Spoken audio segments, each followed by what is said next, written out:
Bonjour et bienvenue à votre émission d'actualité Qu'en pensez-vous? Une émission où on réfléchit, on analyse l'actualité ambiante. Et semaine dernière, c'est notre grand retour, mais cette semaine, c'est le grand retour du père fondateur de l'information dans Marie-Chapdelaine. Monsieur Jules Simard. Non, ce n'est pas moi, ce n'est pas moi. J'aime ça te donner des beaux qualificatifs. Ça va bien, Jules? Ça va très bien, toi? Oui, ça va bien.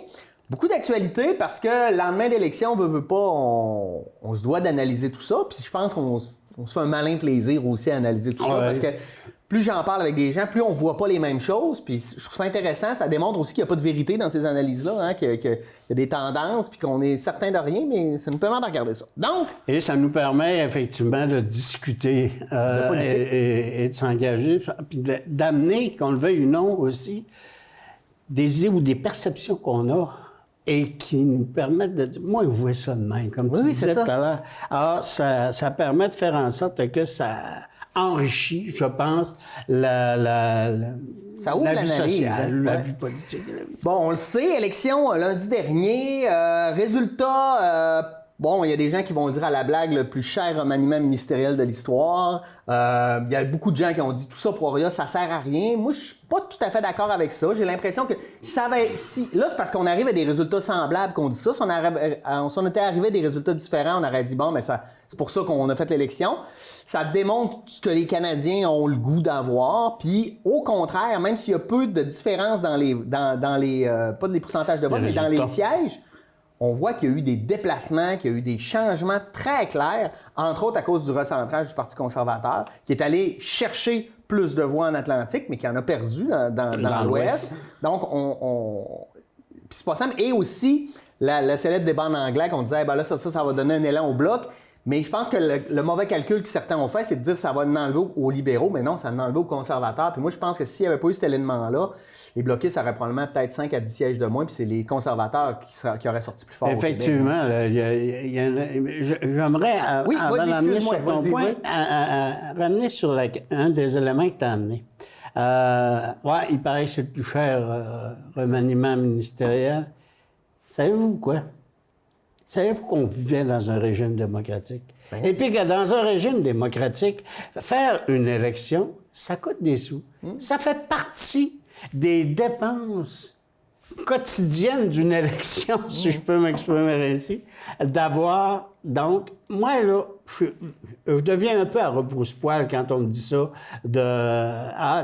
regarde, on a fait guerre, on va en avoir une élection municipale. Elle va coûter de l'argent. Oui, elle va coûter de l'argent. Savez-vous quoi? On est en démocratie. Ça permet de faire en sorte que les gens ont à s'exprimer sur, qui va nous diriger et de quelle façon on veut qu'on se fasse diriger. Mon Dieu, on est d'accord. Ben oui, moi, ça, là-dessus, là... Non, parce que, tu sais, les gens qui disent on aurait pu mettre l'argent ailleurs, écoute, tout l'argent qu'on met... Non, mais tout l'argent qu'on met, on aurait pu la mettre ailleurs. Le pipeline qu'on a acheté, on aurait pu mettre l'argent ailleurs. Exactement. Les subventions XY, on aurait pu tout mettre ça ailleurs. Maintenant, comme tu le dis, on a le privilège d'être dans un régime démocratique. Moi, j'incite les gens à voter au nom de toutes les personnes sur la planète qui n'ont pas le droit de vote. Je trouve ça il y a cet élément-là. Et il y a aussi le fait que c'est le système que l'on s'est donné pour pouvoir s'exprimer. Qui est imparfait, oui, ça coûte mais de l'argent. Plus intéressant qu'une dictature. C'est évident, oui. Et ça nous permet de pouvoir s'exprimer. On le sait, écoute, 59% des gens qui sont allés, 58, 59%. Presque 59. Qui sont allés. C'est pas énorme non plus dans un pays démocratique. Ça dénote aussi peut-être que l'intérêt des gens n'était peut-être pas d'aller en élection. La préoccupation n'était peut-être pas non plus d'aller en élection. Maintenant, 59, 58, 60%, c'est un peu ce qu'on retrouve globalement de plus en... À part dans les élections municipales où on se ramasse à 30, là. Mais puis encore là, tu vois, que ça, c'est un pouvoir de proximité, puis on se ramasse à 30. Mais tout ça pour en arriver au fait que... Oui, c'est vrai que ça a coûté 600 millions de dollars faire une élection à l'échelle de Anne-Marie ou quoi Anne-Marie, soit de tout un pays. Ça a coûté 600 millions. Puis, Ça fait rentrer dans l'économie. Ça a permis aux gens qui font de la publicité de pouvoir en vendre. Ça a permis... oui. Je veux dire, c'est de l'argent qui revient dans la collectivité, mais surtout, ça permet aux gens de pouvoir s'exprimer. Alors, quand on m'arrive avec cet argument-là, oui, on peut peut-être m'arriver avec l'argument, est-ce que c'était le temps de déclencher une élection? Ça, je te répondrai que oui, c'est toujours le temps de déclencher une élection. C'est jamais le temps en même temps. T'sais. Exactement, mais c'est que tu veux que je te dise, Justin Trudeau a profité du fait que O'Toole était mal pris, il venait d'être élu, puis le Parti conservateur, il faut que ça reconstruise, ça reste... Moi, j'ai l'impression que le vote de confiance sur le budget de ce printemps, Trudeau était prêt à partir en élection, puis il pensait que son budget allait être battu, puis là, il a été pris un peu, tu sais. Fait que là, il a fait « on y va ». Puis moi, ce que j'aime aussi, c'est les bonnes intentions des partis. T'sais. On veut aller voir les citoyens pour comprendre qui serait mieux pour nous sortir de la pandémie. Je suis pas sûr qu'il avait été majoritaire, il serait allé voir l'électorat pour voir. Non, exact. C'est certainement, il aurait fini le mandat. De un. De deux, il aurait... c'est ça, il a profité un peu de la faiblesse des conservateurs au moment où on se parle, parce que... Tu sais, les conservateurs, en fait, c'est eux autres qui ont fait la campagne électorale. Je trouve qu'il est obligé de se recentrer, OK? Il est obligé d'avoir un discours. Ben oui, il est obligé d'avoir un discours, non pas conservateur, mais comme on dit, progressiste conservateur, pour pouvoir passer. Parce qu'on a encore en mémoire, pour les vieux voteurs, comme certains, on a encore en mémoire les années de... Stephen Harper. OK? Stephen Harper était un conservateur. On a vu ce que ça a donné, et social, et économique, et... Mais le conservatisme économique se défend mieux que le conservatisme social, surtout au Québec, là. Oui, au Québec, là, écoute, il y en a un conservateur qui a passé. OK, il s'appelle Brian Mulroney. Puis Brian Mulroney, sais-tu qu'est-ce qu'il avait fait? Pas passer. Il a pigé dans toutes les idées progressistes du coin, puis voilà ce que nous allons mettre de l'avant.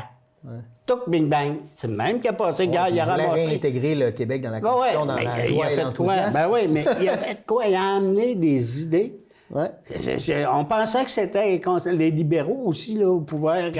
On le voit même post-élection, là, parce que tous les conservateurs, Ontario, Québec, des Maritimes, veulent qu'O'Toole reste parce qu'ils savent que ça prend un chef plus centriste pour espérer avoir une majorité. Puis le grenouillage vient de l'Ouest, où là, ils sont pas contents, eux, du recentrage parce que ça s'éloigne de leurs valeurs, puis ils ont l'impression de perdre des votes au profit de l'excellent. Bien là, actuellement, dans l'Ouest, ils sont en train de perdre des votes parce qu'ils n'ont rien fait pour la COVID, puis que tout le monde... Oui, on en parlait tantôt, là, c'est le bordel. Mais c'est le phénomène.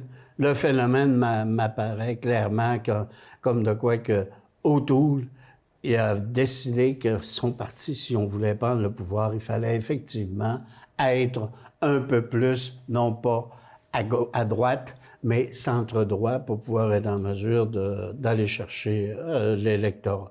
Et certes, tu sais, on va avoir l'occasion d'en replacoter certainement, mais on parle souvent du premier débat en français à TVA, où est-ce que, bon, il a dû reculer, semble-t-il, sur la question des armes de poing.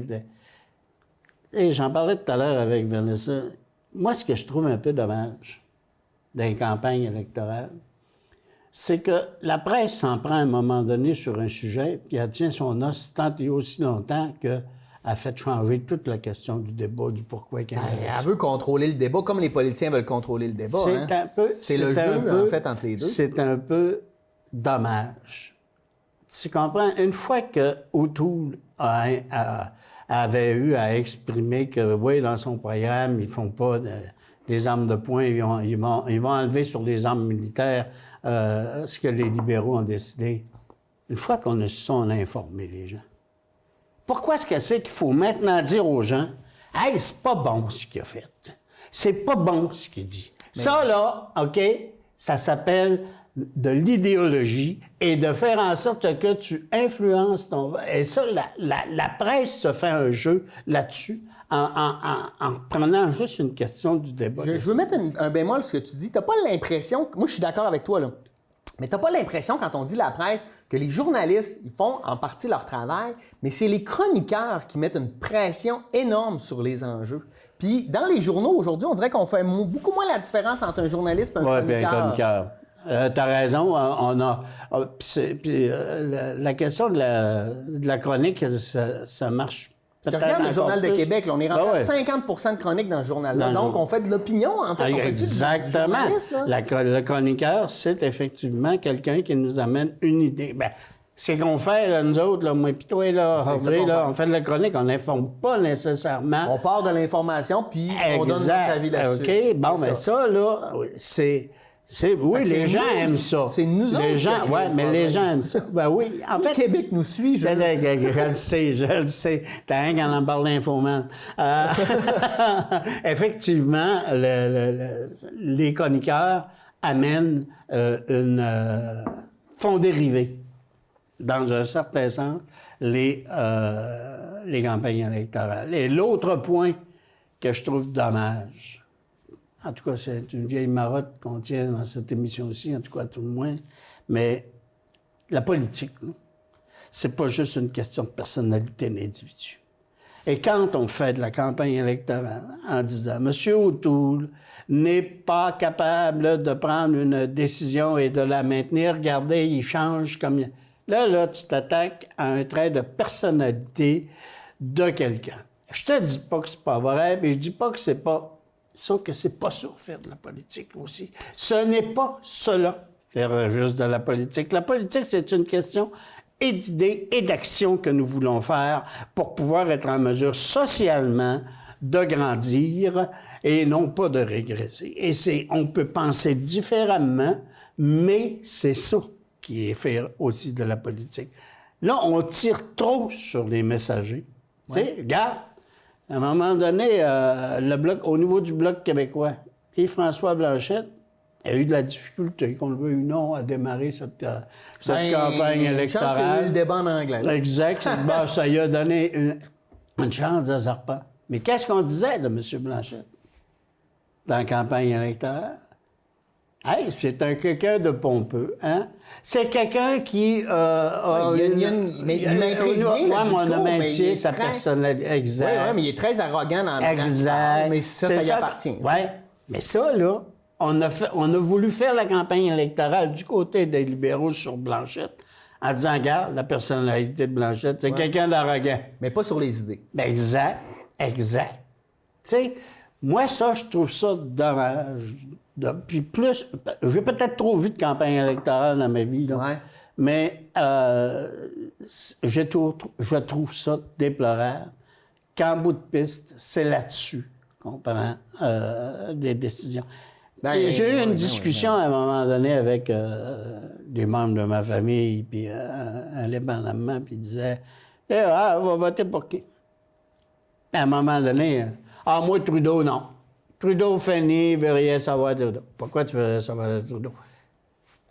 Alors, regarde, là, il n'a rien fait. Ils l'ont dit, puis il n'a rien fait. Puis c'est pas une réponse, ça, là. Tu sais, je veux dire, c'est pas juste... Par contre, j'en ai un qui dit, moi, je vais voter Trudeau.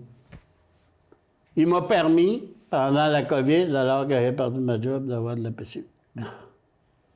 Tu vois, au moins, il a voté sur une action qui a été faite. Et c'est lui et tous les autres partis. Puis quelqu'un aurait pu voter contre lui pour exactement la même raison. Exactement. Il a donné à tout le monde de pouvoir pas travailler.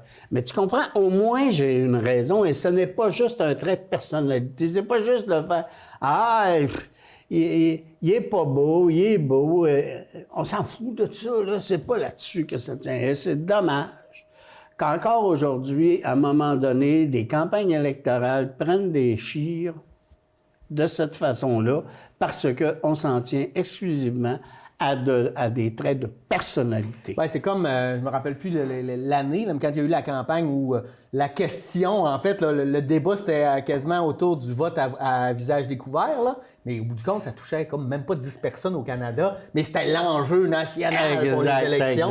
Exact. Ouais, ça devient complexe. Regardons les partis rapidement, là. Non, mais juste pour analyser leur campagne, leurs résultats. Donc, libéraux, donc, qui partent à un point, qui finissent au même point, qui ont conservé leur acquis, qui n'ont pas eu des grosses pertes. Ben, dans le sens un petit peu dans les maritimes que je me l'expliquais tantôt, mais ils sont allés en rechercher dans l'Ouest canadien pour balancer tout ça. Il n'a pas eu sa majorité, il va être obligé de gouverner en coalition. Moi, pas en coalition, mais en minoritaire. Moi, j'aurais aimé ça un gouvernement de coalition en plus. Mais fort probablement que c'est ça qui peut peut-être arriver. Moi, je pense que si les conservateurs étaient rentrés minoritaires, on aurait vu un gouvernement de coalition libéraux néo-démocrates. Oui, là, ça aurait pu arriver. Par contre, c'est sûr qu'on nous répond tout le temps « Ah, ben oui, mais c'est pas une tradition, on fait des gouvernements. » C'est pas une tradition? Commençons là. Ben, ailleurs, là, Commençons Angela là. Merkel, 16 ans de gouvernement de coalition. Exact. Bravo, l'Allemagne est très bien placée dans le monde. Exact. Donc, tu permets de faire en sorte que certaines... Oui, puis en plus, une coalition NPD libérale... C'est assez naturel.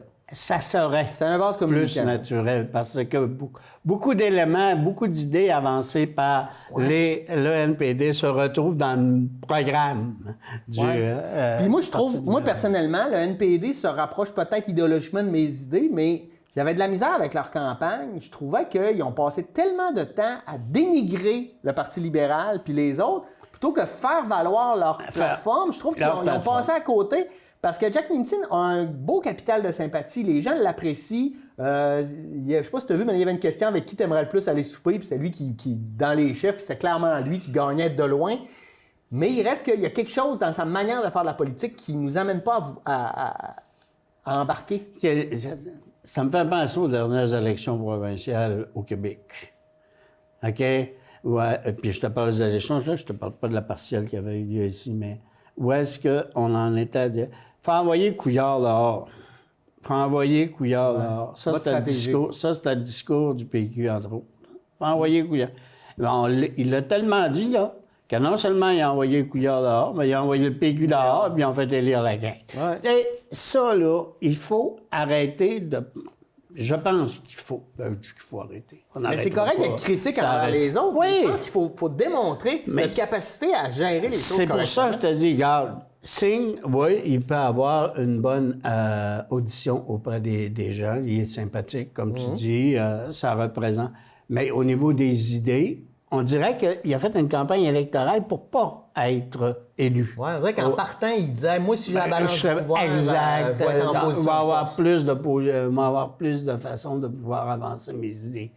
Et puis là, je reviens 30 secondes sur Jean-François Lisée disait hier, il a écrit hier, que les libéraux ont la chance de pouvoir se maintenir au pouvoir pour au moins 10 ans, en faisant une alliance avec le NPD. Absolument. Or, c'est peut-être une ouverture. Je ne sais pas jusqu'à quel point Trudeau va vouloir essayer cela, à mettre 2 ou 3 néo-démocrates dans le cabinet pour pouvoir être en mesure d'avoir une coalition.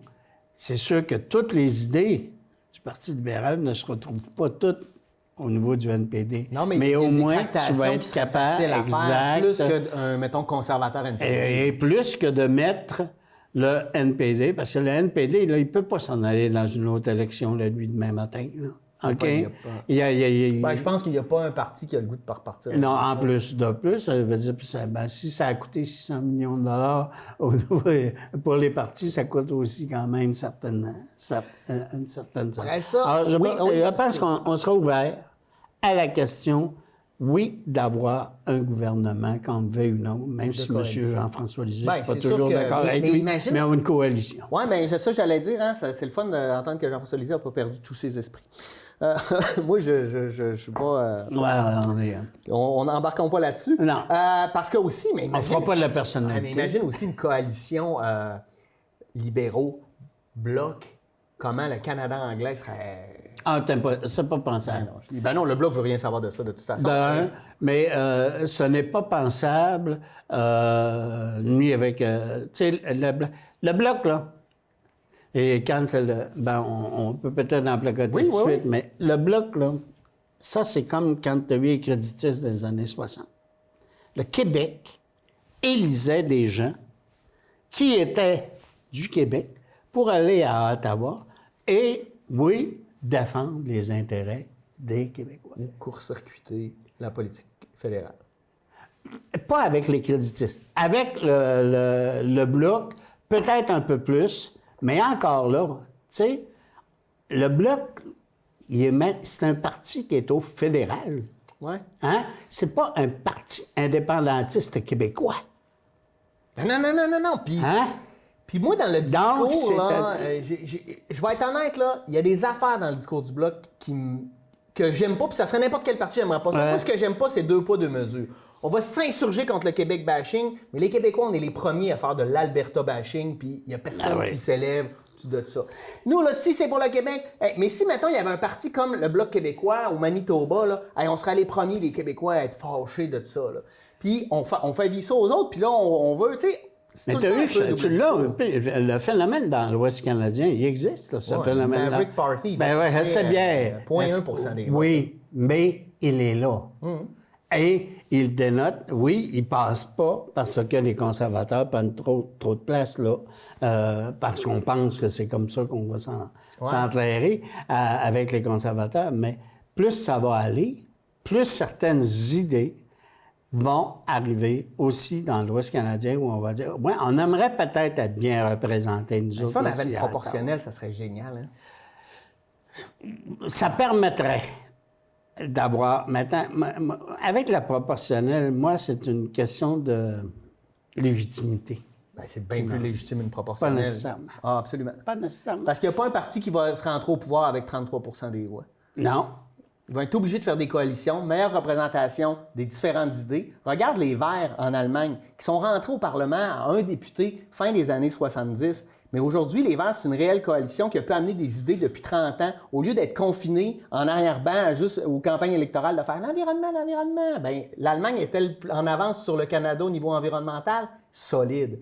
Bien, ça l'amène, cette disparité-là. Puis avec une proportionnelle mixte, bien, on aurait autant de représentation territoriale, donc on continuerait d'avoir des députés, mais on aurait aussi une représentation idéologique, ce qui nous permettrait, par exemple, moi je pense à l'époque de Denis Lebel, que je trouvais un excellent député, mais moi, les conservateurs, c'était pas mon parti. Fait que j'aurais pu voter pour Denis Lebel, mais voter pour un autre parti parce que je crois plus à l'idéologie de l'autre parti. Donc, ça amène une diversité, moi, je trouve. C'est ça, la démocratie. Mais ça permet... si tu amènes ça, parce que, bon, il y a la proportionnelle aussi qui fait en sorte que si tu as dans une région 33% des gens qui ont voté pour les candidats, le candidat conservateur, disons, dans une région, les conservateurs ont obtenu 30. Donc, tu as 33%, tu as un député sur 3 qui vient du parti, puis qui n'a pas été, lui, ni élu, ni tout ça, mais qui fait partie d'une espèce de chambre. Oui, mais dans une proportionnelle pure. Mais si on fait une proportionnelle mixte, on a les deux aspects. C'est là que c'est intéressant. Mais là, à ce moment-là, ça veut dire quoi? Ça veut dire, regarde, oui, moi, là, je vais faire un vote et pour l'homme et pour le parti. Ouais. OK? Mais si tu fais ça, tu empêches le fonctionnement. Tu empêches un fonctionnement. Tu permets de faire en sorte que tu peux peut-être élire un gouvernement libéral plein, OK, qui va être... qui a obtenu une majorité, mais tu as, dans l'opposition, peut-être des gens qui vont être, en termes de nombre, qui ont reçu une légitimité de la part de l'électorat, qui sont peut-être majoritaires. Aussi, tu peux peut-être avoir élu plus de candidats conservateurs que de... c'est les élections? Oui, mais là, à ce moment-là, ici, là, si tu fais élire plus de conservateurs, ils vont faire le pouvoir. Eux autres vont être au pouvoir. C'est ça l'idée. C'est ceux qui ont plus de candidats qui mettent. Mais si tu votes, comme tu dis, et conservateur et libéral, disons, parce que tu dis, je vais voter pour le candidat ou les candidats du Parti libéral. Par contre, moi, le gars, là, comme tu disais tout à l'heure, Denis Lebel, bon, il était conservateur, mais... Tu votais pas conservateur. Ben, mais tu votais, tu sais. Mais tu trouves pas que dans le modèle qu'on a présentement, ce qui arrive, c'est qu'on est supposé de voter pour le meilleur candidat dans notre comté. Personne ne fait ça. On regarde les campagnes de chefs. on regarde l'idéologie du parti, on vote pas. Non, mais c'est vrai, on a complètement dénaturé. Et en plus, ça permet à des gouvernements de pouvoir être élus avec 33-34 % des voix et de parler au nom de 100 % de la population. On le voit souvent. Et en plus, c'est que tu serais capable d'avoir plein de petits partis qui pourraient avoir 1, 2 députés et amener des idées, donc participer au dialogue politique. Puis ça nous amènerait, moi, je pense, ailleurs, là, politiquement. Mais il faut accepter les gouvernements de coalition, il faut accepter un autre fonctionnement. Mais on n'est pas rendu là. Non. On est très loin. Puis rappelle-toi, là, les belles années là, où l'ADQ allait chercher 20 % des voix, puis il y avait 3 députés. En tout cas, moi, je crois beaucoup à la proportionnelle mixte. Là. Pas la proportionnelle pure, parce que ça, je trouve que ça amène... C'est pas l'idéal, mais je pense beaucoup à ça. Bon, on revient. Parce que là, on va faire trop de temps là-dessus, mais on adore ça. Bon, les conservateurs, on en a parlé un peu. Recentrage du pouvoir qui a fait des gains ailleurs, qui en a perdu ailleurs. On peut aussi parler de la famélique campagne des Verts. Écoute, moi, je quasiment comme... Au Québec, il n'était pas là. Non, mais... Puis en plus, c'était quasiment, Annemie Paul, comme un suicide professionnel. Oui. Elle est chef d'un parti, elle chicane avec son parti, puis en plus, elle va se présenter dans un château fort libéral où elle n'a aucune chance d'être élue. Je sais pas, moi, je serais allé ailleurs pour... Je sais pas, je suis peut-être niaiseux, là. Stratégiquement, je trouve que c'est hard. Et de l'autre côté aussi, Maxime Bernier, notre candidat libertarien qui va chercher quand même 5 % des votes, fait qu'il va être là au prochain débat des chefs, chanceux. On va avoir ça va être amusant. Ouais. Non, mais c'est ça la disparité, hein. Il faut accepter ça. Il faut accepter ça en démocratie. On décide de mettre des règles. Pas de problème pour ça, là, pour que toutes les idées méritent d'être énoncées. C'est la manière de pas qu'ils les énoncent que je ne serais pas d'accord. Ils méritent d'être énoncés, mais méritent aussi d'être critiqués. Par contre, Maxime Bernier, je suis pas capable. Je m'excuse, je suis pas capable de faire une analyse... il sort les gros mots, là, totalitaires. Je veux dire, il faut vraiment pas connaître la politique pour traiter nos politiciens canadiens de totalitaristes ou de dictateurs. Là. Ça veut dire que tu n'as jamais voyagé et tu n'as jamais été voir ce qui se passe ailleurs parce que juste le fait de pouvoir manifester contre le gouvernement, ça nous prouve qu'on n'est pas dans une dictature. Tu sais, la politique, c'est aussi, oui, c'est noir, c'est blanc, puis souvent de fois, le résultat, il est gris. Or, lui, il est soit blanc ou noir, puis les libéraux sont soit blancs ou noirs, les conservateurs sont soit blancs ou noirs. Mais la politique, ça conduit. OK? L'élaboration d'idées de cette façon-là, ça conduit à ce qui se passe aux États-Unis, là. Ce qui s'est passé avec Trump. C'est à ça que ça conduit. Et ça fait en sorte que la violence va moi, je pense que par l'éducation, premièrement, on a un problème. Il y a 50 % de Québécois qui sont analphabètes fonctionnels. Ça n'aide pas à la compréhension de la politique, de ce qu'est la citoyenneté. Puis je pense que par l'éducation, on peut se sortir de là. Mais là, il faudrait commencer par donner un cours de citoyenneté, donc de politique de base au secondaire pour tous les jeunes. Parce qu'en ce moment, là, avoir une introduction à la citoyenneté, là, à moins d'avoir un intérêt pour ça, il faut que tu sois en sciences humaines au cégep. Donc, on enlève à peu près 80 % des gens la possibilité d'apprendre à connaître juste leur système, comment ça fonctionne, c'est quoi leurs droits, leurs devoirs, leurs responsabilités, qu'est-ce qui se passe chez nous, tu sais. Je veux dire, c'est primordial, puis on le fait pas en société. Après ça, on s'étonne de voir que la population manque d'éducation politique. Oui.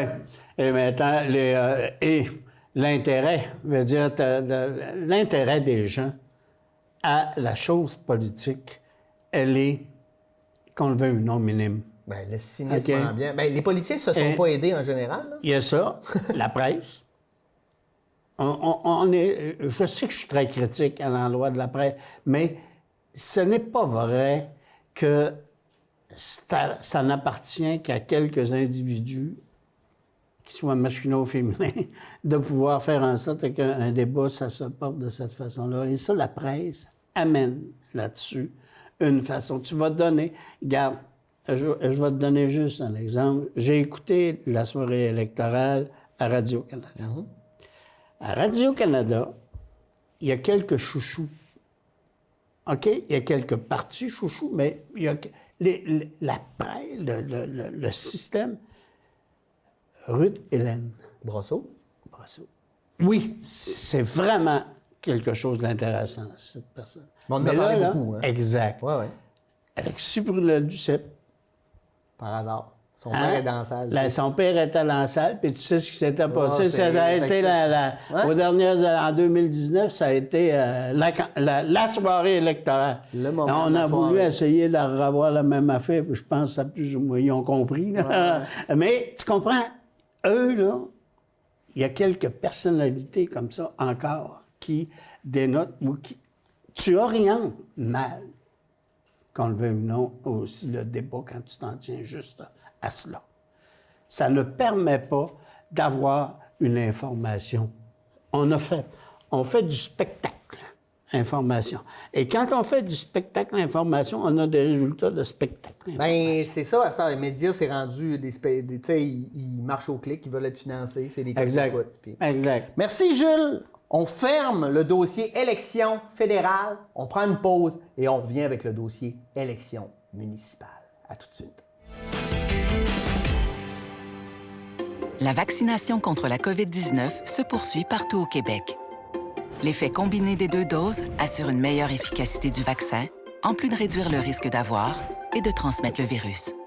Vous serez aussi protégé sur une plus longue période. Il est primordial de vous présenter à votre rendez-vous pour la 2e dose du vaccin, peu importe ce qu'il y a d'autre à votre horaire. La 2e dose du vaccin est essentielle.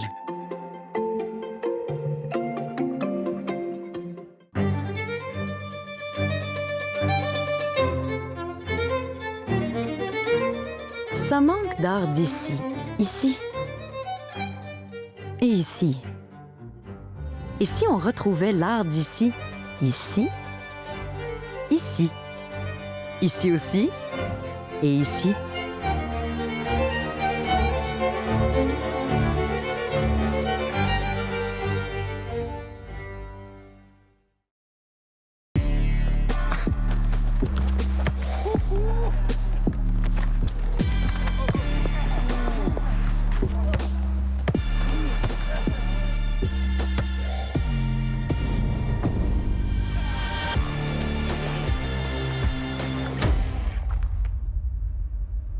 Le passeport vaccinal est maintenant exigé pour fréquenter certains lieux publics.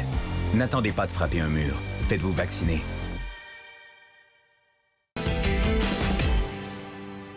On est de retour. J'espère que vous avez pris une belle pause et on vous revient avec Jules Simard à parler d'actualité. Bon, on met de côté les élections fédérales et là, on rentre carrément dans les élections municipales.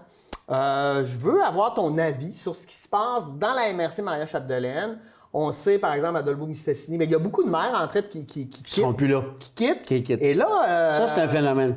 Oui, et là, ça, c'est un phénomène. Et deux, bien, à date, j'ai peur qu'on manque de candidats pour qu'il y ait vraiment une démocratie, une lutte, autant comme conseiller que comme maire, dans plusieurs municipalités. Je sais pas, ça me fait peur, moi, au niveau de la démocratie, là.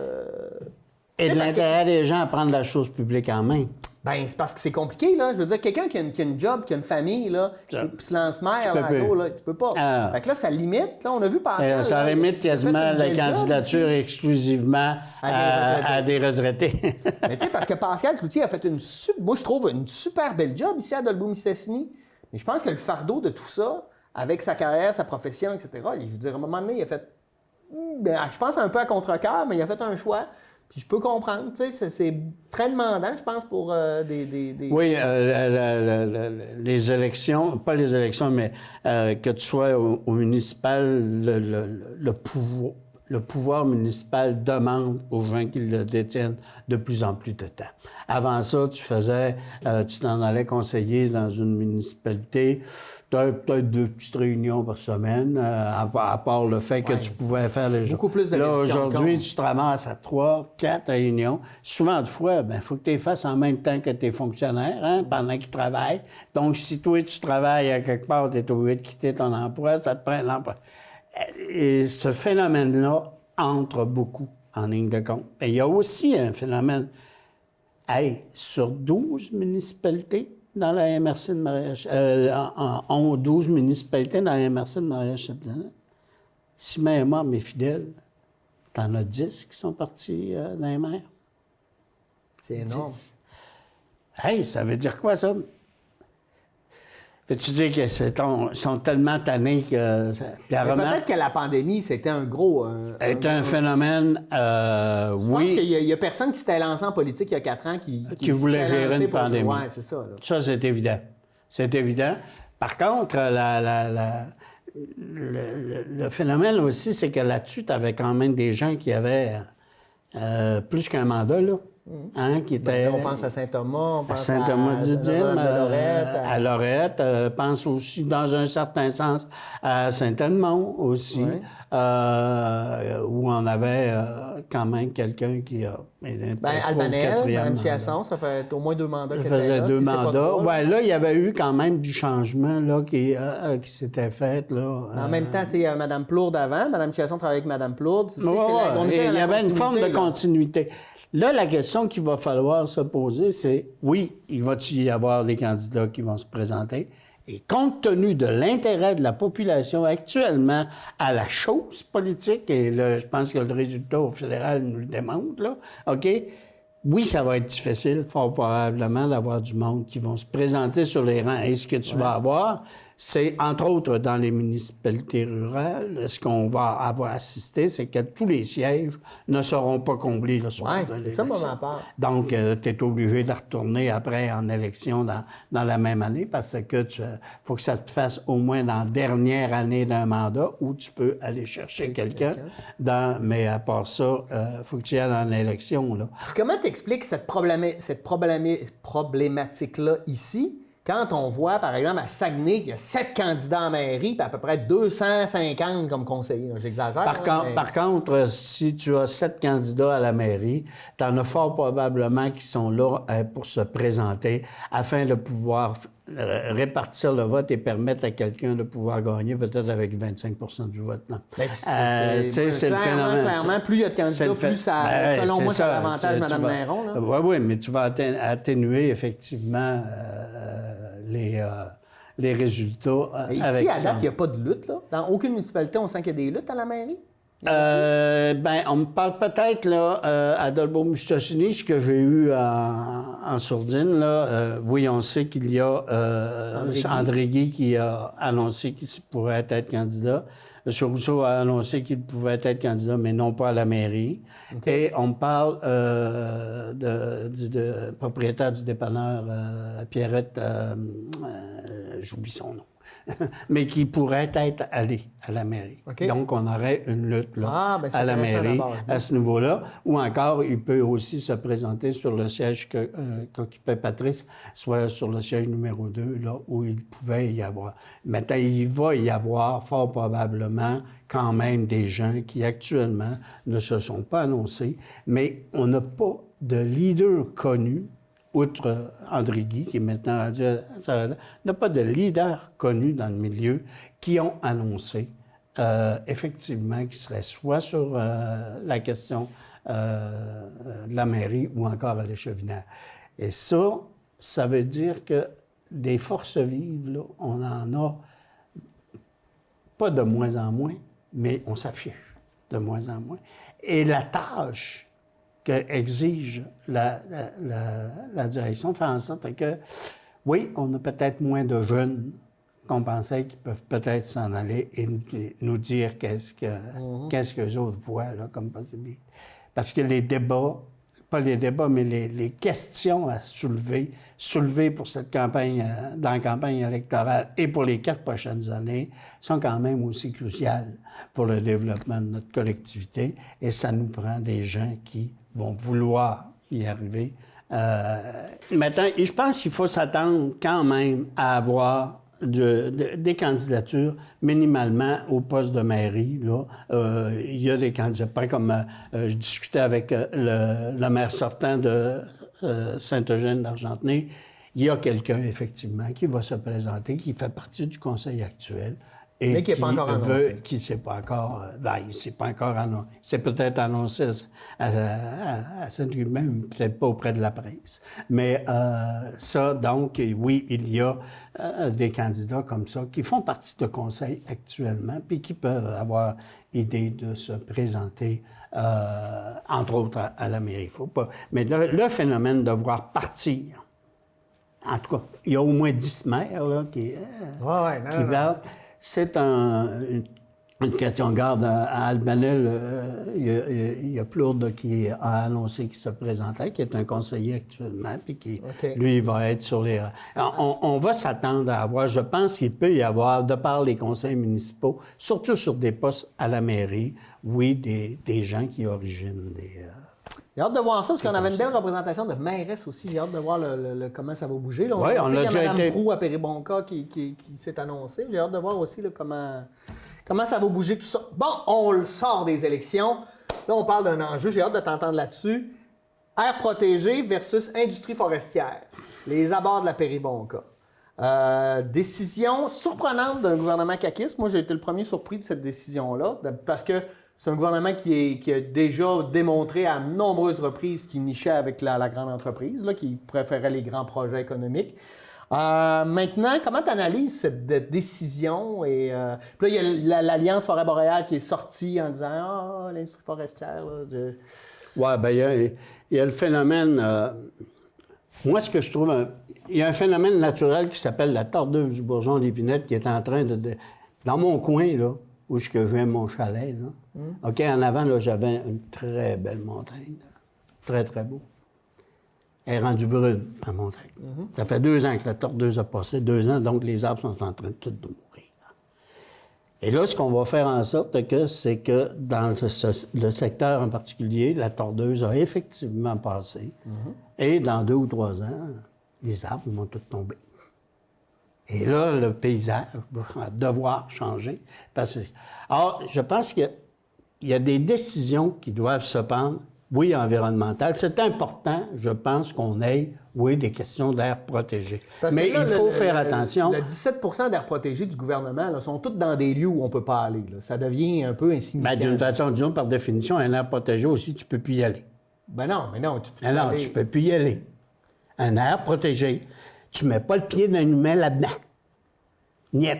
Tu regarderas ta loi comme il faut, mon boss.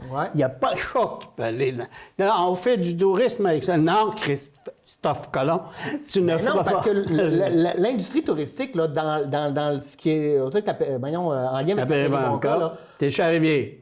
Hein, oui, mais c'est ça, mais ça crée des emplois. L'industrie touristique a pesé du côté des gens qui voulaient protéger, là, parce qu'on n'a pas parlé beaucoup, on a beaucoup parlé d'industrie forestière, mais l'industrie touristique là, était opposée à l'industrie forestière là-dedans. Pour eux, là, c'est une pépinière de jobs et d'argent à faire aussi avec ces aires-là. Là. Oui, mais pas pour... Tu ne peux plus mettre le pied dans une aire protégée. OK? C'est toute l'air qui est donnée. Par contre, oui, tu peux la contourner. Hein? Comme là, t'embarques sur la rivière. Là. Tu peux pas protéger la rivière. T'embarques sur la rivière, tu vas le voir. Mais tu peux plus débarquer sur les rives. Non, mais c'est quand même plus beau, mettons, une forêt que oui, rien. mais il y a une forêt qui a été ravagée par la tordeuse du bourgeon d'Épinette, tu m'en reparleras. Non, mais est-ce qu'on peut pas faire un entre-deux, dans le sens où on pourrait faire de la coupe sélective pour enlever les arbres malades, pour faire des trucs, mais c'est pas ça que l'industrie forestière veut non plus. Fait qu'elle aussi, il faut qu'elle mette de l'eau dans son vin puis qu'elle arrête de vouloir juste prendre du bois pour faire du gros cash dans ses poches. On vit d'un milieu où on est dans la nature, là, on a le droit de vouloir en profiter. T'sais. Oui. Et par contre, c'est parce que là, le phénomène, c'est ça, c'est est-ce que... Moi, je serais d'accord. La tordeuse, elle n'aurait pas passé, là. Oui. Envoyons. Pas de coupe forestière. On va attendre que la forêt s'élimine de par elle-même, parce que les arbres viennent qu'à tomber à un certain temps, puis il y en a d'autres qui repoussent, puis on va permettre cela. Mais là où on se ramasse à faire en sorte qu'il y a...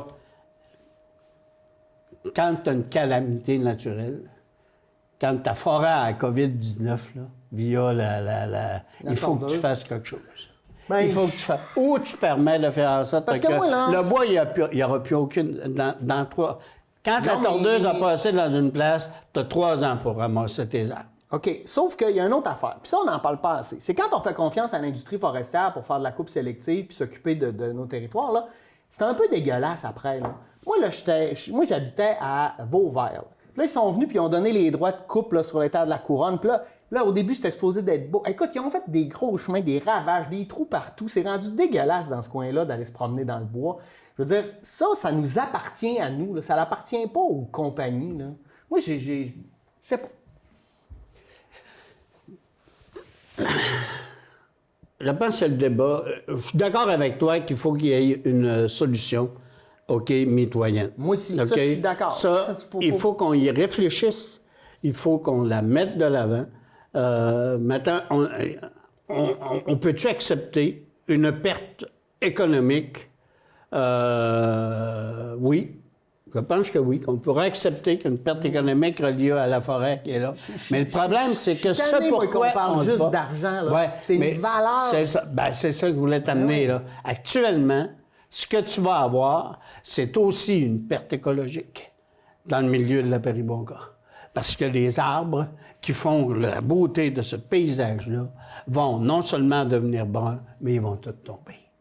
Et comme ils vont tomber, ben oui, mais là, tu vas avoir ce que j'ai, moi, en haut des montagnes que je te parle. Non, mais toi, t'es pas sur la Péribonka, là. C'est parce que moi, ce que j'ai entendu dans les branches, là, c'est que l'industrie, là, a fait tout le temps miroiter la tordeuse, là. Puis il y en a peut-être, mais ça a l'air que les évaluations de présence de tordeuse ont été un peu boostées par l'industrie forestière. Ben, parce que c'est un des avantages. Hein? Elle y est allée. Hein? Elle est là.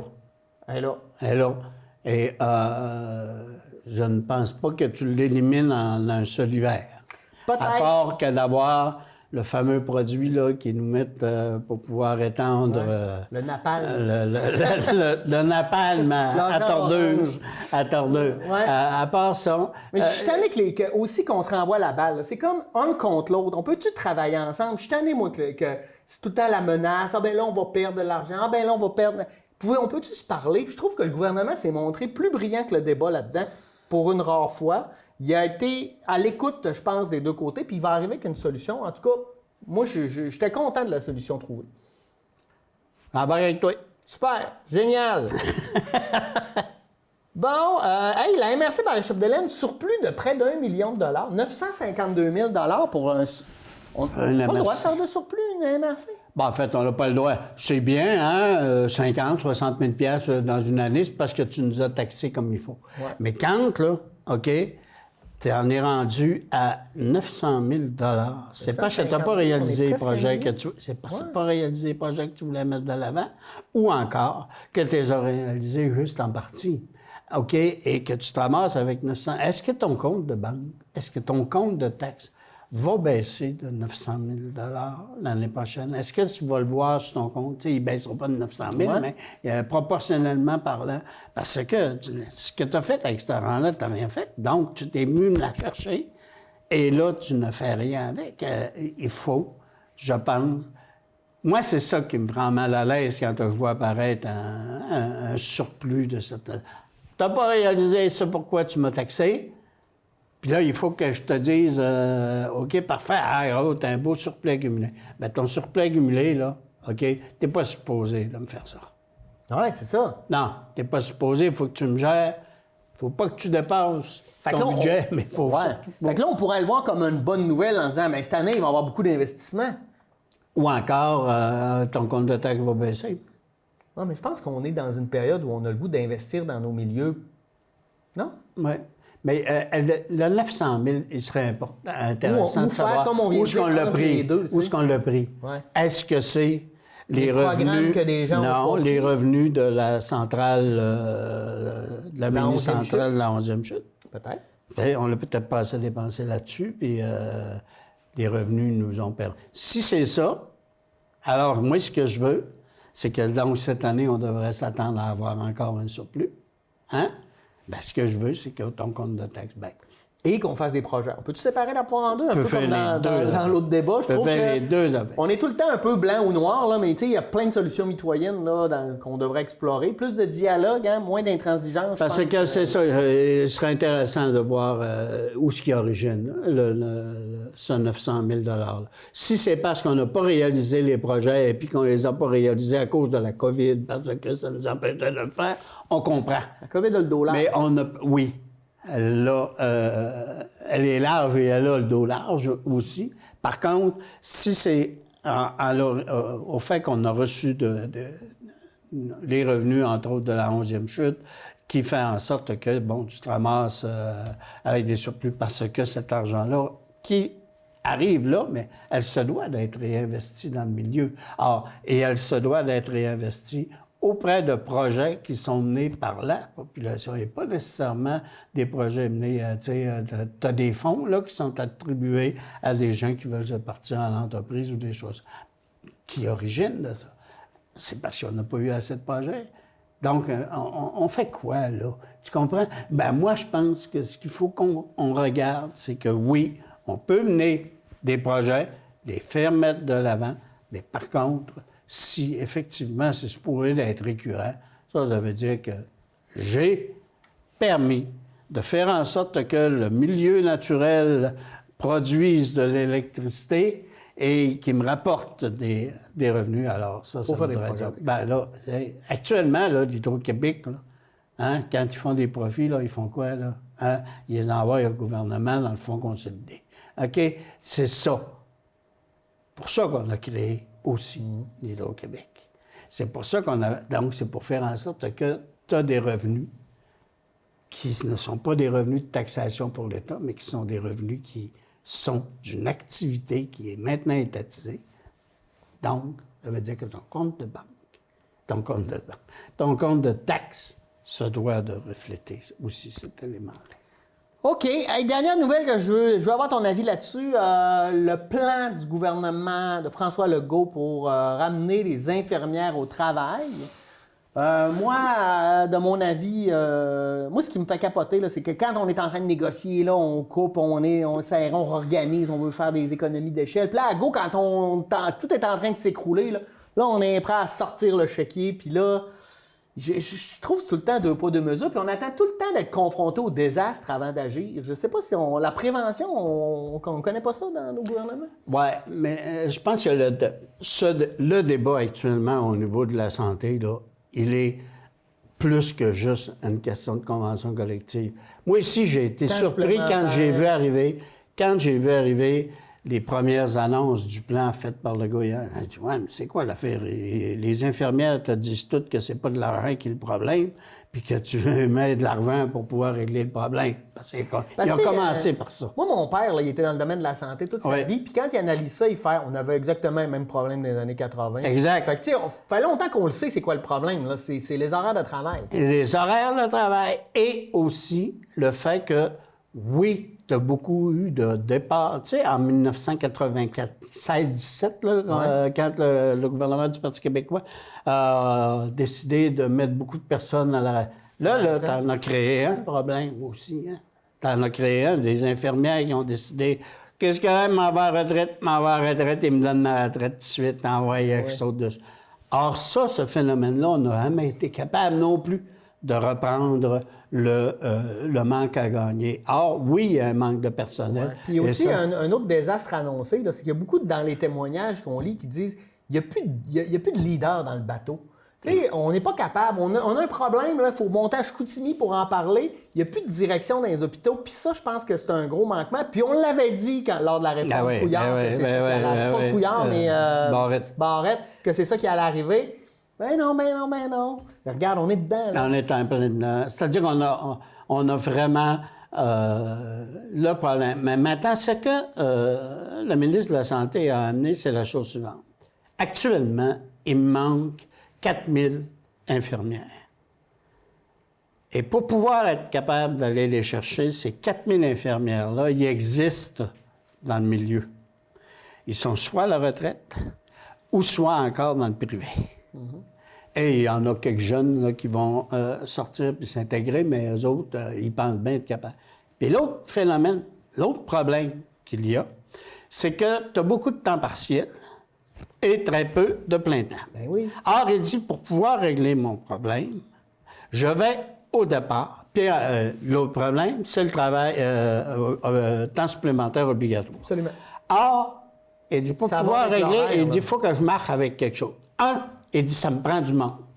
Il dit, là, actuellement, j'ai pas assez de monde, je suis toujours obligé de faire recourir au temps supplémentaire, au temps supplémentaire obligatoire, TSO.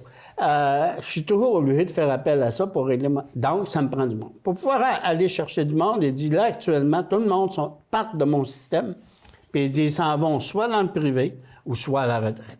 Or, il dit, pour pouvoir être capable je vais essayer de les réattirer avec une prime à l'embauche. C'est plate pour ceux qui restent, hein, qui n'auront pas la Non, prime. ils l'ont, les autres aussi. Oui, ils l'ont, les autres aussi. Je trouve ça il y en a, oui, bien, c'est justement, le go a été clair à ce niveau-là. Celles qui ont resté ont le droit aussi à avoir. Donc, si tu dis demain matin, je suis à temps partiel, je veux m'en aller plein temps, je vais avoir un poste plein temps, tu vas appliquer tout de suite, puis tu vas avoir droit aux 15 000. Ceux qui étaient plein temps puis qui restent plein temps. Tu sais, ceux qui sont là, depuis le début, est-ce qu'ils ont le droit aussi à l'avoir? Il me semble que oui, maintenant là. Okay. C'est pas moi qui ai pris la décision. C'est pas moi qui ai pris la décision. Je te laisse encore une minute parce que le temps file. OK. Juste pour dire que... Donc, il faut que je règle ça. Ils mettent de l'argent pour pouvoir être capable d'aller le faire. Ça, je trouve que l'idée n'est pas méchante. OK? Parce que ça permet de faire en sorte que quelqu'un qui est sorti du public, pour s'en aller au privé, et puis que tu réengages après à 3 fois le prix pour pouvoir... Oui, mais c'est ça qui se passe, la question. Alors, donc, tu dis, là, je trouve des postes plein temps, genre où ils sont à 60 % actuellement de la main-d'œuvre qui travaille en temps partiel dans le domaine de la santé. Je veux qu'il y ait 75 % à plein temps. Ça, déjà, ça va permettre de faire en sorte que tu vas avoir moins de recours au temps supplémentaire obligatoire. C'est ce qu'ils disent. C'est ce qu'ils pensent être en mesure de pouvoir avoir, parce que là, tu as plus d'heures qui est occasionné. Or, le phénomène austère, maintenant, des horaires qui sont... oui, je vais faire encore recourir, pour l'instant, à à l'embauche de personnel pour pouvoir faire ce temps-là. D'autre part, on me dit que les infirmières nous ont dit que 30 % de leur tâche, c'est de faire de la paperasse. C'est de faire la... Donc, reddition de compte. On va embaucher 3000 personnes pour faire... C'est une excellente idée. OK. Donc, je pense qu'il a amené des solutions à la problématique qui est de faire en sorte que tu aies une meilleure horaire de travail. Merci, M. Simard. Toujours un grand plaisir d'être éclairé par vos lanternes de sagesse. Merci à vous d'avoir été des nôtres. J'espère que ça vous aura été utile pour mieux comprendre ce qui se passe par chez nous. On vous dit bonne semaine et à la semaine prochaine pour une nouvelle édition de Qu'en pensez-vous? Bonne semaine.